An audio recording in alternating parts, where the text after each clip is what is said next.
Okey, so kat sini dalam kita adalah dua kutub utara dengan selatan. Okey.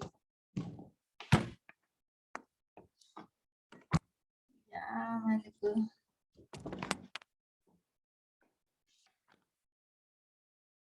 Okey, jadi mana ni? So hujung ni adalah kutub utara kan, north dengan selatan. Okey, ni kalau teras besi yang bentuk dia U. Ada yang teras besi yang bentuk dia rod. Yang macam tadi tu, bentuk rod ni kan? Yang mana ke? Macam ni lah teras besi dia. Alah, yang ni yang cikgu tunjuk video tadi tu. Video lah, gambar kan. Ni bentuk rod. So kalau bentuk rod, kutub dia jauh, betul tak? Betul tak? Ya. Betul. Kalau bentuk rod, so kan kat sini utara, ni selatan. Tengok kutub dia jauh, jauh kutub dia. So kalau semakin jauh dia punya kutub dia, antara dua kutub, semakin lemah lah dia punya kekuatan elektromagnet. Jadi kesimpulannya apa? Pakailah teras besi yang bentuk dia bentuk U, okey? Bentuk U, sebab bila bentuk U, kekuatan elektromagnet dia kuat sebab dia punya jarak antara dua kutub dia dekat, okey? Jadi kat sini kalau kita ada pembandingan besi lembut yang bentuk ni, bentuk rod besi lembut dengan besi lembut yang bentuk U, siapa yang akan tarik banyak jarum peniti? Kalau cikgu letak kat sini kan, bika ada jarum peniti dengan yang ini kan. Ni bentuk rod ni, ni jarum peniti. Ni yang benda ni. Ni jarum peniti kat sini. Mana lebih banyak tarik jarum peniti? Rod besi lembut ke ataupun besi lembut yang berbentuk U? Respon. Bentuk Besi U. lembut. Ya. Bentuk U. Besi lembut berbentuk U dia akan tarik banyak jarum peniti sebabnya kekuatan elektromagnet dia tinggi. Kenapa tinggi? Sebab jarak antara dua kutub ni dekat. So yang ni dia boleh dia tarik banyak. Tarik berapa? Buatlah 50 jarum peniti. Yang rod besi lembut ni elektromagnet dia tak berapa nak kuat macam bentuk U ni. Okay? Sebab dia punya kutub dia, contohlah ni utara, di selatan. Jauh kan dia punya kutub dia. So kekuatan elektromagnet dia lemah. Dia dapatlah tarik yang 10 jarum peniti. Macam tu je lah. Okey, itulah 3 faktor dia. Boleh? Boleh. Okey, next kita pergilah. Kenapalah kita tak kena belajar elektromagnet ni kan? Sebab apa? Sebab dia ada fungsi dia. Okey, kat mana fungsi dia? Ni peralatan yang menggunakan elektromagnet. Ni. Iaitu apa? Boleh buat transformer. Kita akan belajarlah transformer dalam minggu depan. Bukan minggu depan. Banyak lagi minggu. Lama lagi transformer ni nak sampai. Okey, dalam ni pembesar suara, galvanometer, pencana tenaga elektrik, kunci, pintu elektromagnet, geganti elektrik, loceng, mesin MRI, cuping telinga telefon, mikrofon, kereta api, apungan magnet mengangkat.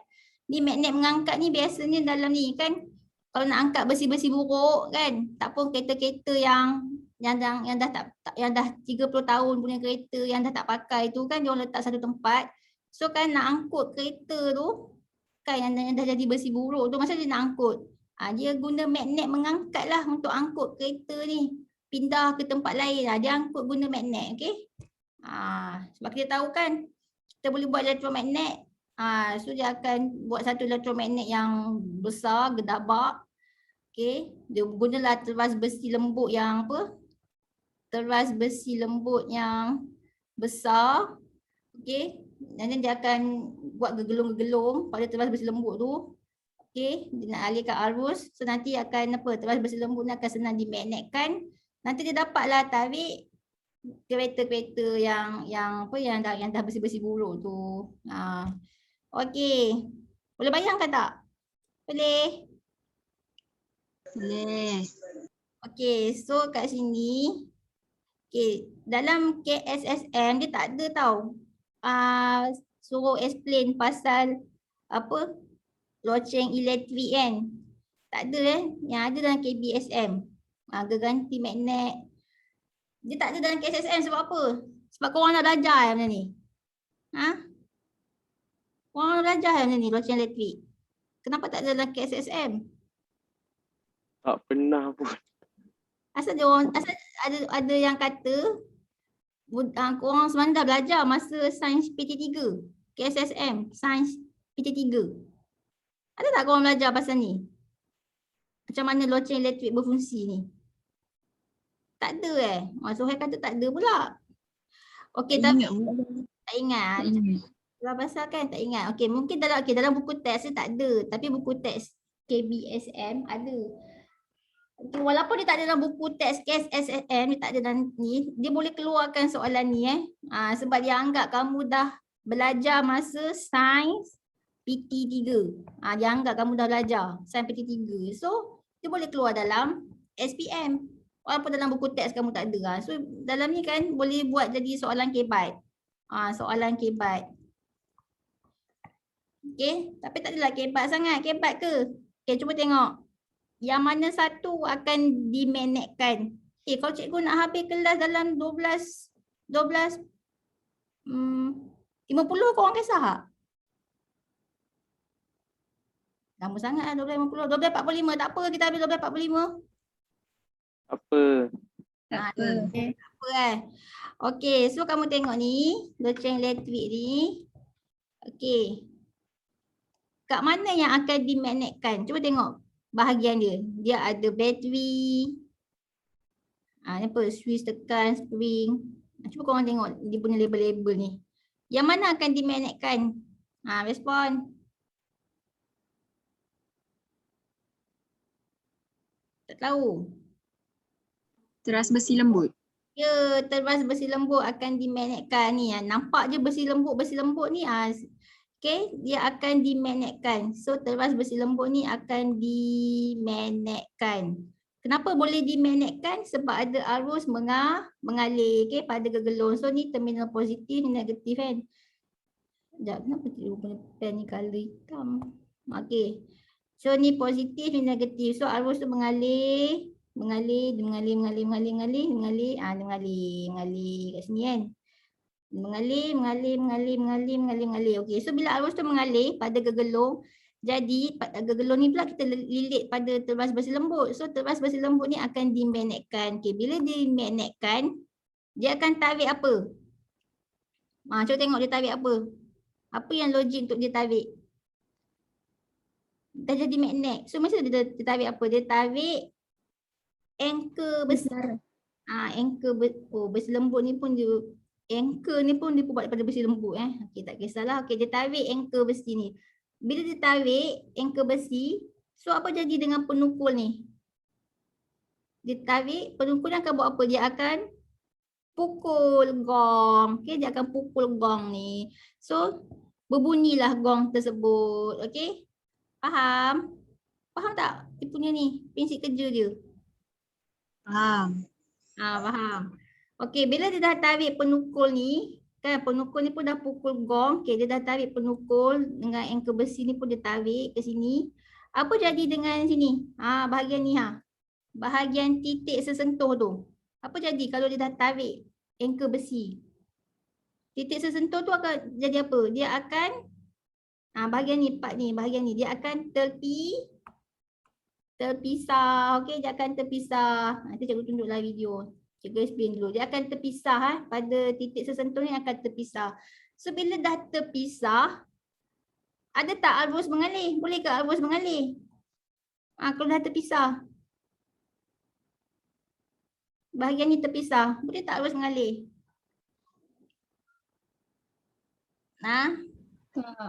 Tak boleh kan?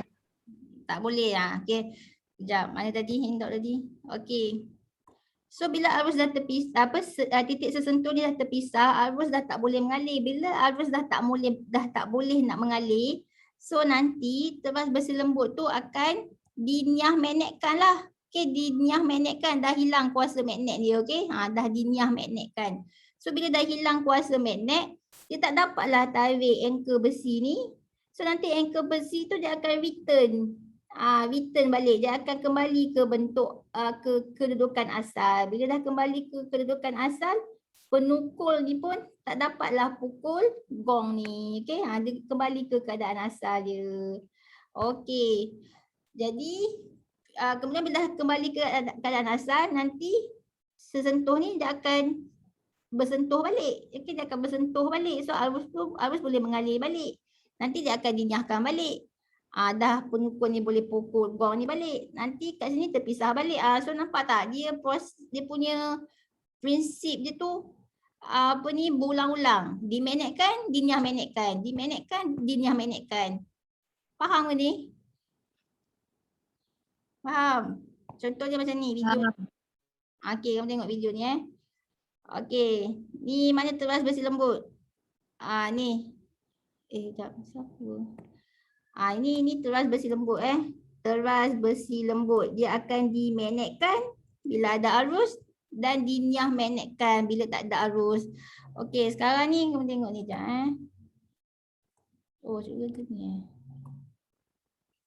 okey.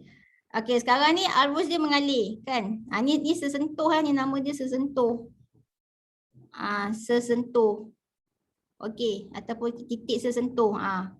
Okey, so arus dia mengalir daripada terminal ni positif ni negatif terminal dia arus dia boleh mengalir. Sekejap, kenapa ni?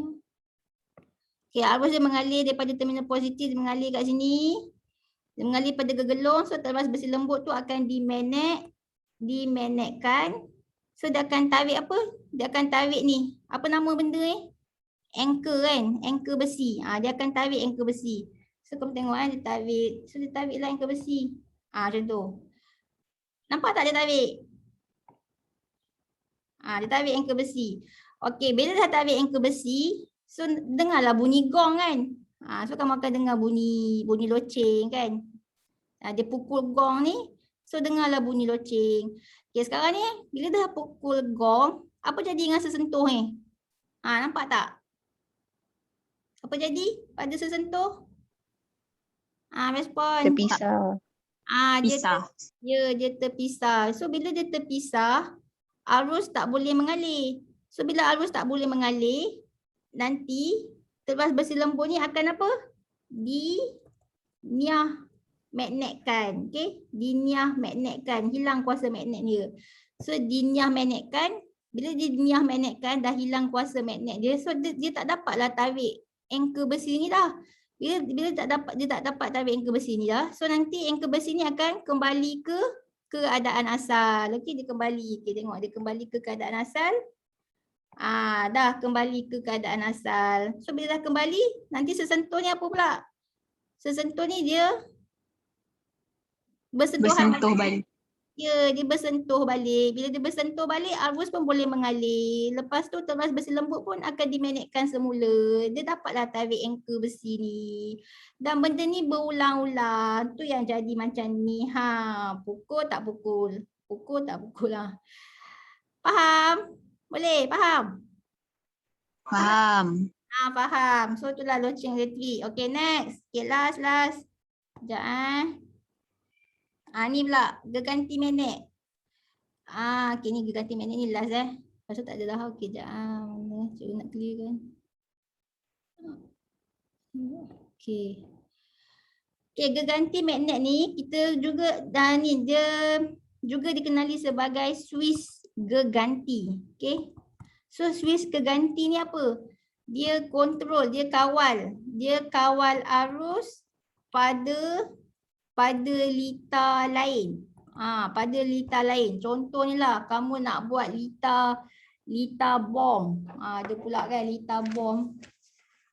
Alah nak letupkan bom kan. Kamu nak buat satu litar yang boleh meletupkan bom. Okey, ni kat sini ada bateri yang kamu buat dah litar kan. Contohnya ni bom. Okey. Okey, ni bom dia meletup nanti. Bila kamu on bila dah ada arus mengalir nanti bom ni boleh meletup. Okey. Tapi masalahnya kamu takutlah kan nak dekat dengan litar bom ni sebab kalau bom ni meletup dengan kamu sekali meletup, betul tak? So litar bom tu kita sambungkan pada litar geganti magnet. Okey, ataupun litar Swiss geganti yang kita sambungkan. Sambungkan pada litar lain. Okey, litar Swiss geganti. So kita kat sini kita ada 2 litar. Satu tu litar Swiss geganti ataupun litar geganti magnet. Satu lagi tu litar yang bom ni Okey. Okey. So nanti geganti magnet ni buat apa? Okey, Swiss geganti ni buat apa? Okey. So kat sini bila kita ni terminal positif di terminal negatif, so arus dia mengalir daripada terminal positif dia mengalir pada gegelung. So nanti apa jadi? Terbas besi lembut ni dia akan apa? Dimagnetkan. Ya, dia akan dimagnetkan. So bila dimagnetkan dia akan tarik apa? Dia tarik apa ni kalau dah jadi magnet kat sini ni magnet ni. Anchor. Ya, dia akan tarik. Dia tarik anchor besi lembut. So bila dia tarik anchor besi lembut, apa jadi dengan titik sesentuh ni? Bila dia tarik, benda ni akan bersentuh. Titik sesentuh tu akan bersentuhan. Dia akan bersentuhan. So bila dia dah bersentuhan, so arus tu boleh mengalir kat sini. So dia boleh mengalir ke litar. Mengalir ke litar ni kan. Sekejap. Dia mengalirlah pada litar bom ni. Okey. Ni arus dari mana ni? So dia akan mengalir pada litar bom ni. So bom ni pun bolehlah meletup macam tu. So kan dia sebagai Swiss. Sebab kita panggil dia Swiss Swiss geganti untuk kawal arus pada litar lain. Nampak tak benda ni? Ataupun cikgu tunjuk video lain lah. Video yang logik sikit. Mana ke video dia? Sekejap.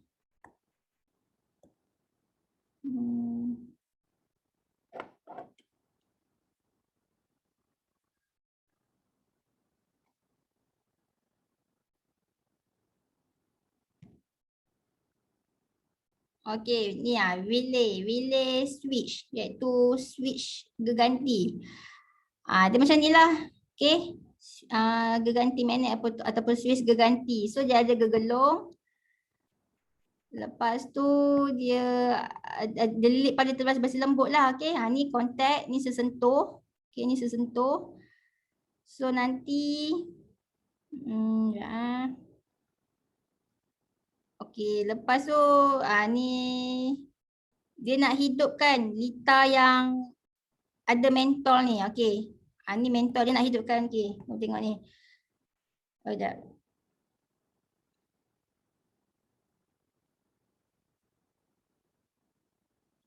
So kat sini kita ada 2 litar. Okey, satu tu litar yang mentol yang gunakan bateri ni, power supply ni. Lagi satu litar Swiss geganti. Okey. So ada 2 litar. Jadi kan kamu tengok, okey kejap bawah. Sekejap. Oh, cikgu guna ni lah. Okey. Sekejap. Okey, so kat sini ni terminal positif, so arus mengalir. Arus mengalir kan, ni terminal positif, ni negatif. So arus mengalir pada gegelung ni. So gegelung ni dia akan ni lah terbas besi lembut pada gegelung tu akan dimagnetkan. Okey. So kat sini dia akan dimagnetkan. Bila dia magnetkan dia tarik apa? Dia tarik ni anchor besi. Ni anchor besi Dia akan tarik anchor besi. Bila dia tarik anchor besi apa jadi? Dia punya tarik anchor besi tengok apa jadi. Dia tarik anchor besi. So kan nanti sesentuh ni akan buat apa? Sesentuh ni dia akan bertemu.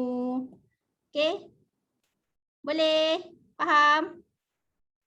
Bila sesentuh ni bertemu, bila sesentuh ni bertemu, so litar ni jadi lengkap. Okey, litar ni dah jadi lengkap dah. Litar mentol jadi lengkap. So arus pun bolehlah mengalir pada litar ni. So mentol pun menyala. Macam tu, okey. Dah lengkap kan litar mentol ni. So bolehlah mentol ni menyala sebab arus dia boleh mengalir. Macam tu. Okey, bila kamu nak offkan arus ni, kamu tanggal bateri kat sini. Bateri ni kat sini. So nanti tak adalah arus mengalir pada gegelung-gegelung tu. So hilang kuasa magnet dia. So sesentuh ni pun akan terpisah dan mentol dah tak menyala. Itulah kita panggil Swiss geganti. Faham ke konsep dia? Boleh? Boleh. Boleh dah. Okey. Okey, jadi kat sini yang pasal ni mikrofon kabel ni tak payahlah ni kamu potong lah. Tak pernah keluar pun dalam SPM. Sebab kita sekarang mana ada pakai telefon apa? Telefon yang guna kabel tu kan? Ada ke rumah kamu ada pakai ke telefon kabel yang zaman-zaman 90-an? Tak ada. Tak ada kan? Mana ada dah kan yang telefon yang pakai kabel elektrik. Mana ada dah sekarang semua pakai handphone kan. So sebenarnya ni kan dah tak relevan dah. Ni zaman dulu boleh lah 80-an. Sekarang dah pakai handphone. So dia tak pakai elektromagnet. Dia pakai apa? Handphone. Dia pakai gelombang radio lah. Okey, itu saja kelas. So nanti next week kita belajar ni pula. Okey. Okey dah tu je. Bye-bye. Bye. Terima kasih. Terima kasih. Terima kasih. Cikgu. Okey, sama-sama.